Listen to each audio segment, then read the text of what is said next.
Conquering Manhood, Session 009. Conquering Manhood. Command your legacy. Take action. And conquer all.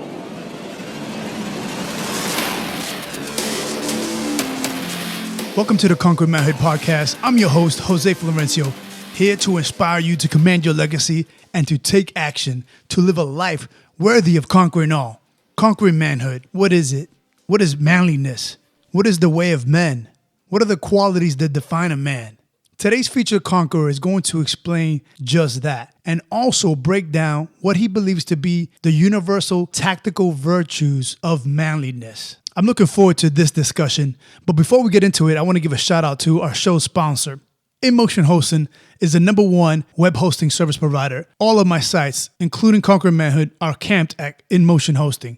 They provide 24-hour customer service, can accommodate all businesses, whether they're large or small, with their shared or independent services. To get up to 38% off your web hosting, plus a free domain name, go to conqueringmanhood.com/hosting to get this deal, plus some bonus material from me to help you on your online entrepreneurial journey. Now, on to the show. Welcome back, Conqueror Nation, and thank you for joining us. Today's featured conqueror is the author of the best-selling book, The Way of Men. He's moonlighting as an advocate for the resurgence of tribalism and masculine virtues. Conqueror Nation, Mr. Jack Donovan. Jack, thanks for coming on the show, brother. No problem. All right, man. So, The Way of Men, I mean, I loved it. It was just blunt, it was honest, it was accurate, and it hit on so many truths, right? But before we get into your work, I'd love to know a little bit about you personally and your personal side. I'm originally from Pennsylvania. I've lived in New York, Los Angeles, San Francisco, and I've lived in Portland for about the past 10 years. I started writing about masculinity, let's say 10 years ago, maybe give or take a few years. And it became a project after a while because people wanted to ask, what is the definition of masculinity? And it's really hard for people to come up with a good answer. Men kind of know what it is, but they don't know how to answer that question. And so I wanted to come up with the best answer that I could come up with, which is why I started researching and writing about the way of men. And why do you find that people were asking you specifically, what it means to be masculine? Well, I think everyone gets asked that question to a certain extent, and especially we get kind of with the mainstream media right now, and the way it has been for decades, really, masculinity is considered kind of a bad thing. And so you have a lot of messages saying this is toxic masculinity, this is not the right way to be a man, this is, be a man more like this or that or whatever. It depends on what they're trying to sell you. And so I think we all have to deal with that question to a certain extent. I was writing about masculinity just because I kind of rediscovered some things that maybe I hadn't cared about when I was younger, when I was in my mid-30s. And so I was writing about it, and people kept saying, well, you can't define it, so it's not real, and so forth. So that's kind of what got me started in that. And so it needed to be defined. Yep. All right. So, Jack, The Way of Men strikes the nerve that there's a difference between being a good man and being good at being a man. And I think that, kind of brings it into just our conversation. Can you enlighten us on what the difference between those two are? Well, that's something that I think a lot of people have keyed in on in the book, and I think that ended up being a really good distinction to make, because the reason why I think that's an important distinction is that so many times when you talk about manhood, what you're really confusing it with is the morality of your culture, and that's why people say masculinity is different everywhere. But really, that comes to comes down to how you're being a good man, what your morality is. You can be a really good man, but not be able to fight. You can be really, really weak. Yeah, you can do good things, whether you're a man or a woman. So I don't really think that has to do specifically with being masculine. And I think being masculine is not a moral situation. It's not whether or not you're giving charity on the weekends. Being masculine is its own thing, and it has to do with survival. And from our evolutionary history, in terms of what men have always had to do to survive, that's still in our brains. That's still part of who we are, and it's how we continue to judge each other. And so when you separate those two, then it becomes very clear when you're talking about morality, which is how to be a good man, or whether you're talking about just masculinity, which could be, murderers can be masculine. But, you don't have to be a good person to be masculine. But, being a good person is a separate thing. So you can be very masculine and not be a good man. Being good at being a man is a totally different thing. And so which one do you think holds the larger weight? As men, what should we try to be? A good man or try to be more masculine? Well, that's the interesting situation because I say in the book, I think, if you don't focus on being good at being a man, it makes you a really obedient slave because you're kind of powerless. If you focus on everything on doing the right thing, especially in our society, doing the right thing is kind of laying down and letting people walk all over you. Whether it comes to, women or other groups of people, masculinity in the 21st century is really, for a lot of people, about submission. Mm-hmm. What do you do every day? People go to their jobs and say, yes, sir, and yes, ma'am, and, give great customer service. I think if you don't concentrate on the strength aspect of it and courage and being good at things and honor, I think that you're just this guy who's trying to please everybody. I think that you have to balance those two things. And how good of a man you want to be, I think depends on who you want to be a good man for. Yeah. It's like kind of the next book that I'm working on has a lot to do with tribalism and, choosing who you want to benefit from your good behavior. Because I don't think that you can you can't save the world, but you can save people next to you. You can make their lives better. And I think if you focus on the people that you really care about and be a good man for them, I think that that's more important. And in reality, our thumbprint is only on that circle of the portion of the world that we can affect, right? It's our family, Absolutely. Which is our tribe or our Yeah. work. Yeah, unless you have $1 billion, you're not changing a whole lot. But you can change things for the people around you. And this book on tribalism, you said when do you think that's coming out? That sounds awesome. Well, it's going to be called "Becoming a Barbarian," and it's coming out November. I'm thinking. I'm still writing it, so been working on that, and a lot of that has to do with. It's really the next step from the way of men. It's Right. like, well, if you're going to make a tribe, what does that mean? And how do you separate the way you think about the world from, because we're kind of told that we're all part of we're all one all around the world. Well, that's kind of makes you impotent. You can't really do anything. You can't help everyone. Try to be a good man within this small circle. I think your life can mean a lot more really to you and to other people. Well, you mentioned the tribe and how you're working on that next, but I love on your book how you say that the way of men is the way of the gang. Mm-hmm. And, you say the word gang, it just has a negative sense to it. People just look at it in a negative way. Mm-hmm. But can you talk to us about this gang and why it's important for men to be part of a gang? I was trolling a little bit by saying it's part of the gang because I knew that would have that response for people. Yeah. But the response there, whether it's a negative response, or really that's a value judgment, and that's a moral choice as well. Who the gang is good or bad for depends on what side of things you're on. Obviously, we're told every day that gangs are bad, gangs are bad, gangs are bad, because gangs are kind of a threat to the state and a threat to order. So, that's kind of where that message comes from. And, that may be true and it may not be true. It depends on the gang, depends on the situation. But gangs of men, and that's the basic thesis of the book, is that gangs of men are both our basic unit that we go back to. If you think of, I always relate it to if you had a zombie apocalypse right now, you would team up with as many guys as you could find and figure out what to do. And that's a gang. It's just this functional group of men working together. And what masculinity comes from is how those men have judged each other and what they've needed from each other and what you need from men in that situation. And I think that's still how we judge each other as men. So we judge each other by what that individual can bring to the table or to the group. Yeah, like picking a sports team.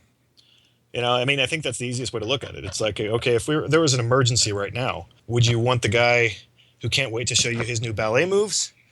Or would you want the guy who has been playing with guns for the past 10 years? It's like the way we judge each other, and it doesn't have to be that extreme, but when you walk into a group of men, you can be like, you can tell which ones are going to press their interests.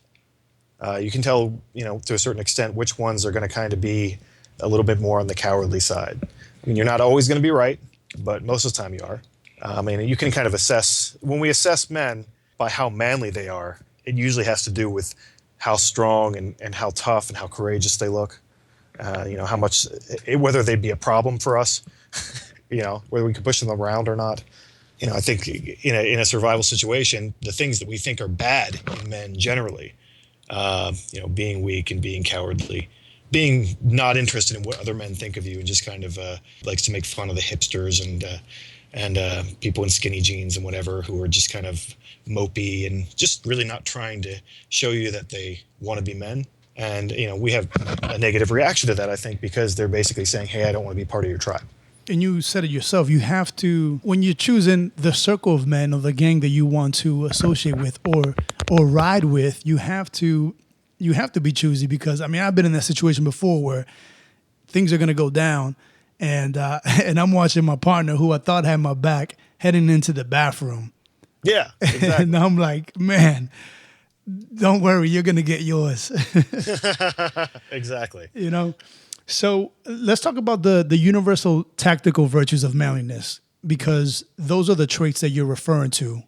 Right. Can you talk a little bit about that? That's basically what I found in that survival situation, what you would look for in men. And that comes down to strength, courage, mastery, and honor. Strength is obvious. As men, we are stronger than women. It has to be part of masculinity. It always has been, always and everywhere. It's biologically part of masculinity. And obviously, if you're judging other men and you're creating that team for that situation that's going to go down, you'd rather have strong men than weak men around you, right? The second one is courage. Courage is, again, you want to be someone who's going to be able to take the risk when it's necessary, and who's going to, because that momentary even hesitation sometimes can be enough to get you hurt. If you don't have to be men who are ready to jump and ready to do what needs to be done in a difficult situation. And but if you have strength and courage, but you have someone who's completely incompetent, those things don't go very far, because if they have no skills, if they can't do anything, they're just going to be big lugs who run at things. If they can't demonstrate that they can work as a team or use whatever weapons you'd be using in that situation, or and I think that men judge each other like that, and they always have. You look at other men, it's like, well, you don't know what you're talking about. We want to be seen by other men as competent in whatever we've chosen to do, but also in other things too. You don't want to just be someone who can only do the one thing. I think the more competent you are in the more areas, sometimes that's very helpful. And the final one, the most confusing virtue, is honor.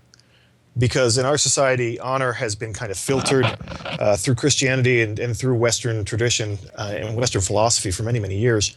And so it's become this kind of internalized moral battle that you have with yourself.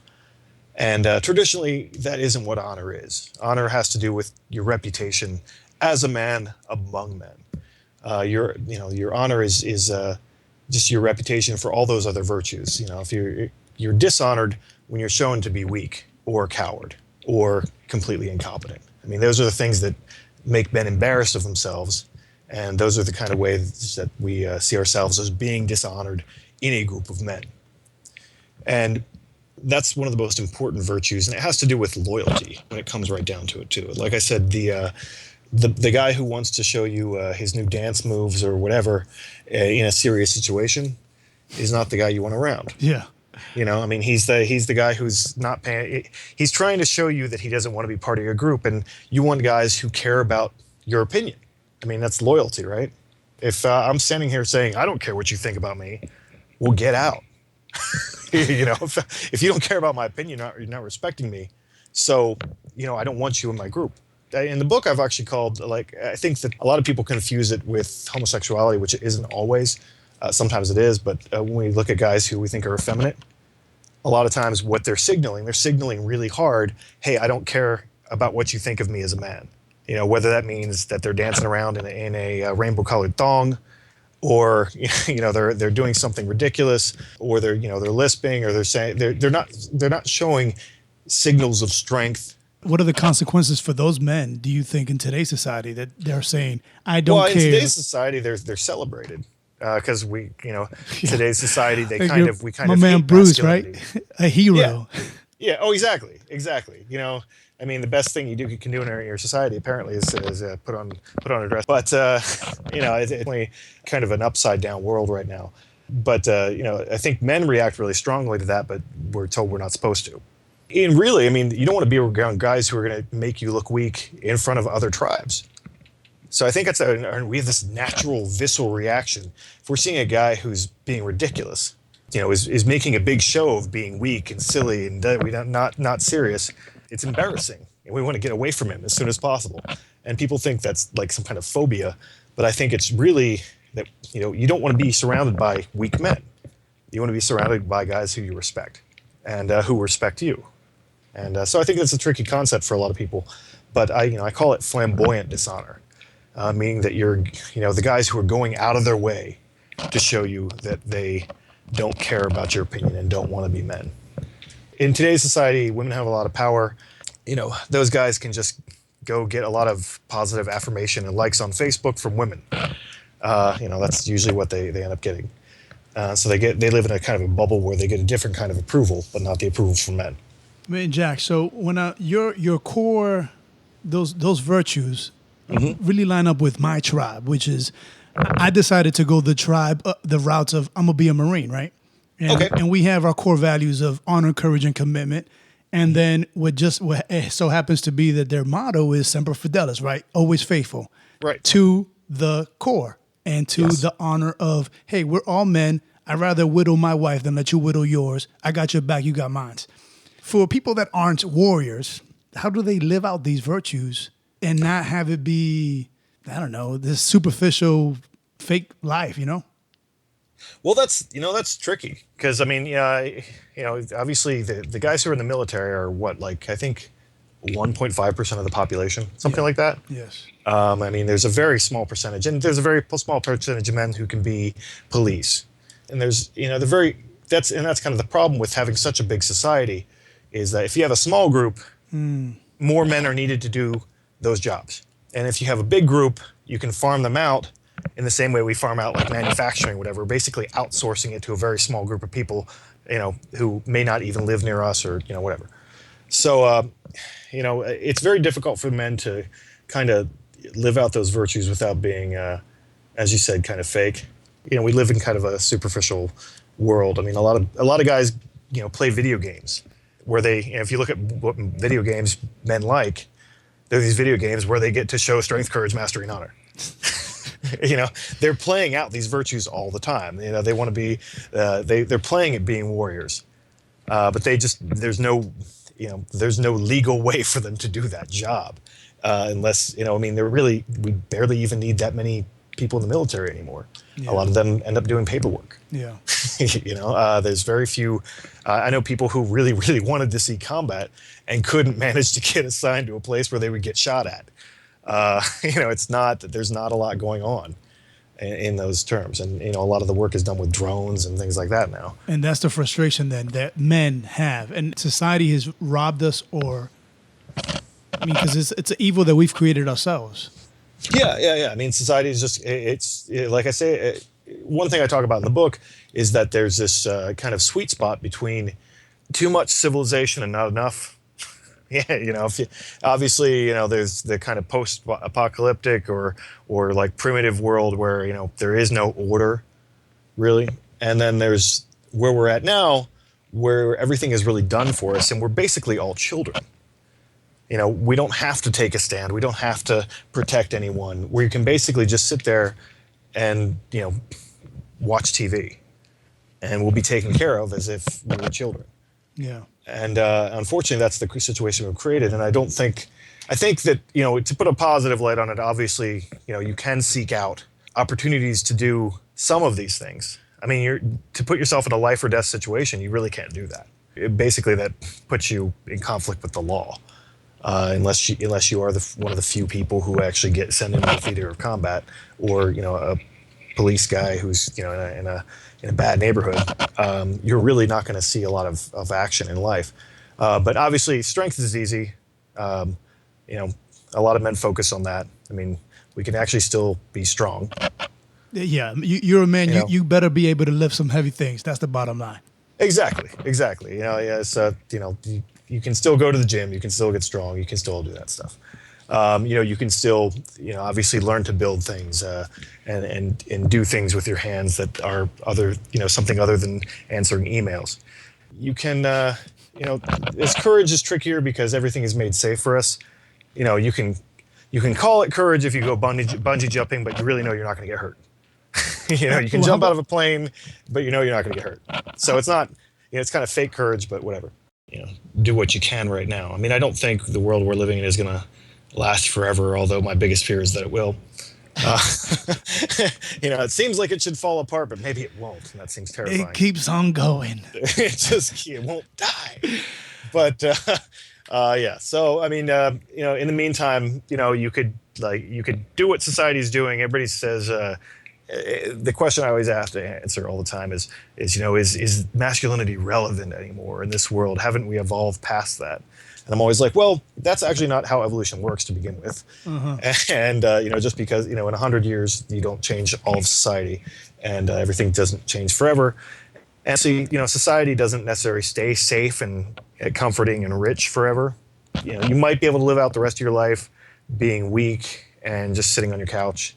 Or you might be the guy that people come to when things do fall apart. Or maybe things just fall apart near you. You know, like think of all the people who've been in disaster zones. So you can decide which kind of guy that you want to be. Do you want to be the guy who's going to be worth something in that situation?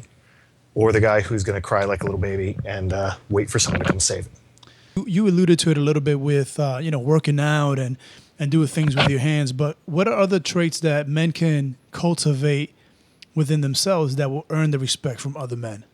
I think one of the best ways to earn the respect of other men is actually to associate with them. In terms of, you know, a lot of times, you know, you can't study this stuff on the internet and then all of a sudden men will respect you. I mean, usually men respect you because you have a history of being able to deal with men and they can see that. So I think the advice that I give everybody when I go on podcasts and so forth is always go out and surround yourself with strong men, because they'll push you and, you know, they'll help you get to the next level, and so they'll be in a place where more men respect you. Whether that's guys you work out with, whether it's guys you know take martial arts with, whether that's guys that you go build things with or whatever. You know, learning from other men is kind of how you become a man. And it kind of always has been. You can't, you know, learn how to be a man from a woman, I don't think.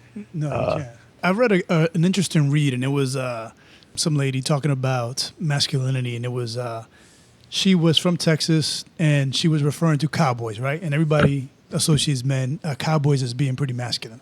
Right. Her point was that she touched on its caring and its nurturing of, let's say, like a bull or a cow, and how empathetic it can be while still being rugged and all that thing. Are those things that you believe can be aligned, like caring and being empathetic and still being masculine? Well, yeah, men are still human. You know, like men are still human.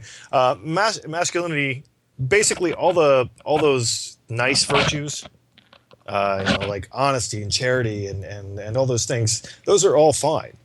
But my argument that I'm making is just that, you know, if you don't have those virtues that have to do with being good at being a man, the other ones don't matter. You know, to a certain extent, like Right. because if you don't, you know, have the ability to survive, you don't have the ability to be nice. You know, you have to create that security for niceness to be possible. I mean, definitely, obviously, there's a lot of nurturing. I mean, focusing on that is, you know, something that, you know, a woman would do, but obviously, you know, yeah, men has to take care of things all the time. They always have. You know, they've always had to build relationships with people, and they've always had to, you know, I mean, I think protecting is, in many ways, how men do care. It Protecting is. and providing. I mean, Providing, especially, you know, guys who have families, you know, protecting and providing is how they care. That's how they demonstrate that they care. You know, and I think that gets overlooked. I mean, that is caring. That's where your book is bringing us back to the basics of this is your role as a man. This is what it looks like to be masculine. And all of these other fluff things are secondary to your core creation as a man. Yes, yes. There's a great quote from that Bruce Lee movie, Enter the Dragon, and it's the evil guy Han actually says, "Who knows what beauty has died in the world for the lack of the strength to defend itself." But say it's something like that, and I always think that's a great quote. Like, yeah, I think men are in many ways are more romantic than women in terms of like ideas, and they'll fight for beauty. They'll fight to save something beautiful. Men don't get credit for that. Cute stuff like roses. All right, Jack. So what I want to do right now is jump into the Man Up round, have a little fun with that. But before we do, let's thank our sponsors.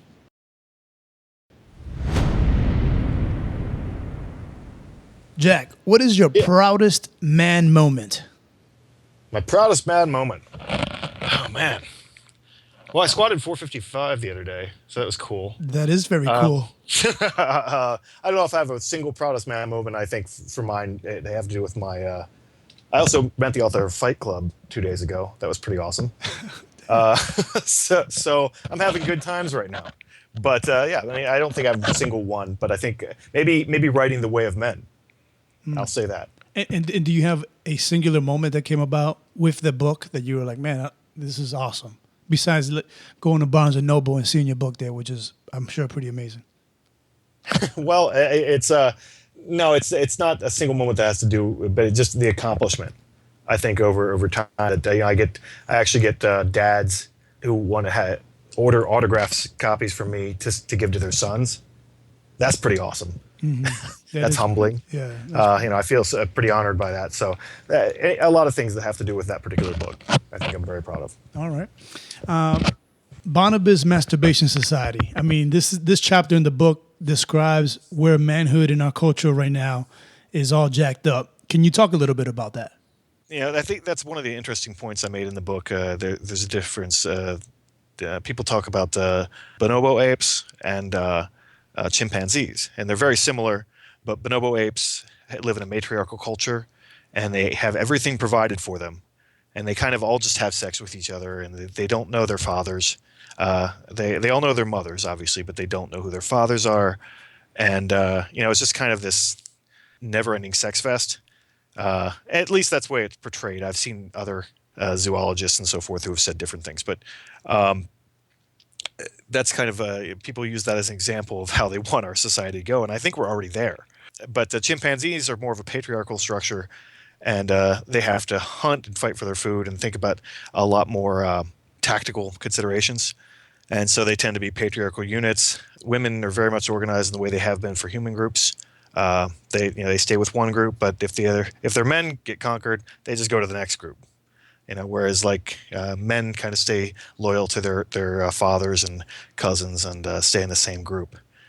And when it comes to the point I was making about the Bonobo Masturbation Society is kind of like, we have everything provided for us. We have no real reason why we have to be strong, and so we can just kind of sit around and masturbate and play video games and watch TV and do things just to please ourselves. And that doesn't really bring out the best in men. I think men have to be challenged in order for them to become kind of the best version of what they are. And I think that, it seems like everything about technology is to make life easier and easier and easier for us until we don't have to do anything at all. And I would much rather, I think that we lose a lot as men and kind of become a lesser version of ourselves by depending on all those things. Going through the motions of being men because we're not dealing with some kind of existential threat. No one's coming to invade us tomorrow. Until these zombies come. Yeah, until the zombies come. And that's why I think zombie movies are such a popular thing. I wrote an article about it a while ago, is that I think it's a way for them to safely live out the fantasy of, what if I have to kill my neighbors? The Purge. Yeah, exactly, like The Purge. I've heard that about that movie. I've never seen it, but yeah, I mean, it's people living out this fantasy of being in this survival situation, this very kind of survival band, this gang that I'm talking about. All those movies have to do with this gang of as many characters as they fit, 8-10 people trying to make all these tactical decisions that I wrote about in the book. What advice do you have for men on forming close bonds? You mentioned the importance of that, and I think men typically suck at having. It seems like we have. It's been the case for me. Superficial bonds with other guys. Right. But when I have developed a deep connecting relationship with another guy, it's, obviously those are the type of relationships that I can see my 6 years from now and we connect like it was just yesterday. What advice do you have for guys on establishing and developing those types of close bonds? Well, I'm sure you'll probably agree if you have a bond like that it takes time. It takes a lot of time. And as adults, we don't have a lot of time.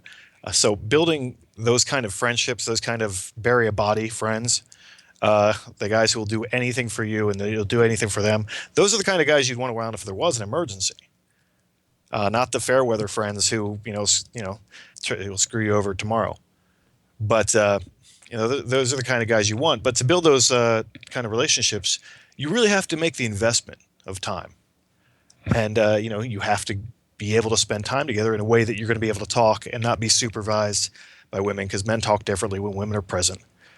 And, that's hard to do in real life. But, if you want that in your life, and I think it's important, yeah, you have to find a way to put the time into it. And, and a lot of times that can be really frustrating just because, our lives are so busy and there's no real, men used to go out, on ships for 8 months together.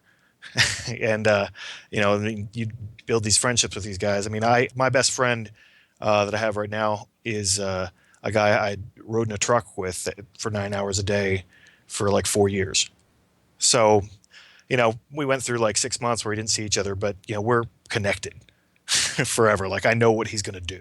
Yeah. When I look at him, I know how he's going to move. I know what he's going to do. I can watch him go through the same processes because I know him so well. And he's the guy that, I would really, really, like to be involved in whatever I do. And so he's one of my most loyal friends. And I have a couple other ones that I've, built recently, over the past few years. And but it's like the guys that you see every day, that's going to be where it comes from. And, at least once a week or something like that. It doesn't happen overnight because men don't become instant friends overnight. They don't share all of their secret feelings with some stranger that they just met because they're not dumb. They're going to test you out and see if, you're really going to hang out and whatever. But over the years, it takes a while to build those kind of deep relationships with men. And I think in my experience too, you go to, let's say, a place like a church where they're cultivating these types of like fellowships. But then even, when another guy is trying to embrace you in that way, most manly men are like, hey, this is, why are you asking me so many questions? This feels a little woo-woo. Yeah. And so it does take time. And you say, your advice was it's beneficial, so we should invest in that. And that's the other thing too is that I think that men and women interact with different, deal with situations differently. You're not going to sit and share your feelings in a circle, because the women a lot of times will do that. They'll go in and just start talking. They'll talk about whatever, and they'll sit in a circle and just talk about whatever. Men will talk about both things like sports, things that don't really, have any direct meaning to their own personal lives. They're just kind of things to talk about. The way that I think men relate better to each other is in doing things. And that's something that actually the term male bonding came from a book in 1969 by Lionel Tiger, who was an anthropologist who studied different primates and how they interact and whatever. And he came up with a theory that men have to be aggressing against something. They have to be doing something together. And that's how they kind of build bonds. And so, like with my best friend, we were always delivering exercise equipment. We'd have to do these really hard things. We'd be carrying treadmills upstairs in the rain and outside and doing all these kind of things where we really had to depend on each other. And that builds a lot of trust and it builds a lot of, camaraderie. Camaraderie, a good working relationship. And I think that, you can't just go and hang out with men and say, hey, let's go have dinner and talk about our feelings. Like that is woo woo. Men don't want to do that. Yeah. So that's, I like that. So that is a good tactic for the guys out there listening now. It's like, hey, you got to go out there. Either you guys got to go through some sucky situations together. Yeah. Or you just got to go out and do things that's build a project. project. Like a lot of guys actually bond. I mean, over like project cars. I mean, guys who are into mechanics and stuff like that. They'll come over and work on my car with me. Like they'll end up talking while they're doing that, but they don't talk. They don't just sit down. Let's talk. Like they'll end up talking about whatever they want to talk about while they're doing stuff. And the same thing can happen sometimes. So it says with some kind of working out, but it can also be building a project. If you're building a garage or something, I don't know. Any kind of thing where men have to actually go and do something becomes kind of a bonding experience. All right. Thanks for that. Jack, most influential book you've read and why? I know you do a lot of reading, especially on all your research. So would love to know that. I just have favorite books. I don't know if that's the most influential book, but I think one of the things that set me down this path was Jack London's Sea Wolf, which is a really good book in terms of kind of a civilized man having to deal with an uncivilized environment and kind of having to deal with how men are when they aren't constrained by the same social rules that we have now. Conqueror Nation, that's a good book there from Jack London. If you like that book or want like it for free at audiobooks.com/conquer. What is your definition of a conquering man? I'd have to say, obviously, a leader. We have this cowboy mentality in America where, everybody's supposed to be the cool loner who's too cool to be involved with any group. Just rolls through town and he does whatever he thinks is right for 5 minutes and then leaves. But I think the man who can get other men behind him, that's what a conqueror is, right? I mean, that's where you become Caesar or Alexander the Great, is when you can rally other men behind you and moving in the same them. cause. Yeah. I like that. All right, Jack, it's been a fascinating conversation, my man. Thanks for coming on. Before we say goodbye, let us know how we can connect with you. And if you got any parting words for the Conqueror Nation, please do share. Okay, well, my website is jack-donovan.com. My book is The Way of Men. I really like my Instagram right now. It's my new favorite thing. And if you want a short introduction to The Way of Men, there's a video on YouTube that I did. And it's a nice little kind of 15-minute, no, I think it's 8 minutes actually, introduction to The Way of Men, where I introduce some of the concepts that we talked about during this podcast. So if you just look me up on Jack Donovan on YouTube, it should be right there. I'll link that video to the show notes here because I think it is a very cool video, the black and white one, right? And yeah. And I also even have your Instagram account up in the show notes as well. Excellent. Jack, thanks for coming on, man. I really appreciate the conversation. It was fascinating, and good luck to you. Whenever the book comes out, please let us know. All right, man. Thanks for having me. Conqueror Nation, our featured conqueror was Jack Donovan, the author of The Way of Men. And I think that whether you're looking to be a better man or be better at being a man, this book will help you along the path, period. Get The Way of Men on your reading list ASAP. It's going to be linked to the show notes, so you can go ahead and check that out because everything we talk about today can be found over at conquerormanhood.com/009. If you enjoyed this session, please subscribe to the show and leave us an honest rating review on the podcast. Connect with Mr. Donovan and myself on Instagram. And this week's Big 8 giveaway is the entire Robert Greene Power and Seduction giveaway. The library, I'm going to give that out. So make sure to enter to win. Check out Big 8 giveaway. The link's on the show notes. Thanks for listening, and Conqueror Nation, until next time, conquer all. Thank you for listening to Conquering Manhood. Now, it is time for you to conquer all. So take action. Head to conqueringmanhood.com and grab the 4 steps to conquering manhood, the ultimate guide, for free.